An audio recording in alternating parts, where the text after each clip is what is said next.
సావిత్రిని ఈరోజు సకినాలు పోస్తున్నాము. ఎందుకంటే సంక్రాంతి పండుగకు సకినాలు కూడా నోముకుంటాం అన్నమాట.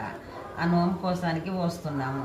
మనం ఏ పని చేసినా అమ్మవారిని ముందు పెట్టుకొని చేయాలి. ఏ నోము నోముకున్నా అమ్మవారే ఉంటుంది. ప్రతి నోములో కూడా గౌరీదేవి ఉంటుంది. కాబట్టి మనం సకినాలు పోసేటప్పుడు కూడా అమ్మవారిని పెట్టి మనం సకినాలు పోయాలి ఫస్ట్.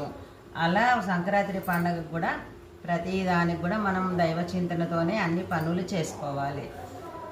మీ సావిత్రిని ఈరోజు సకినాలు పోస్తున్నాము. ఎందుకంటే సంక్రాంతి పండుగకు సకినాలు కూడా నోముకుంటాం అన్నమాట. ఆ నోము కోసానికి పోస్తున్నాము. మనం ఏ పని చేసినా అమ్మవారిని ముందు పెట్టుకొని చేయాలి. ఏ నోము నోముకున్నా అమ్మవారే ఉంటుంది. ప్రతి నోములో కూడా గౌరీదేవి ఉంటుంది. కాబట్టి మనం సకినాలు పోసేటప్పుడు కూడా అమ్మవారిని పెట్టి మనం సకినాలు పోయాలి ఫస్ట్. అలా సంక్రాంతి పండుగకు కూడా ప్రతి దానికి కూడా మనం దైవ చింతనతోనే అన్ని పనులు చేసుకోవాలి.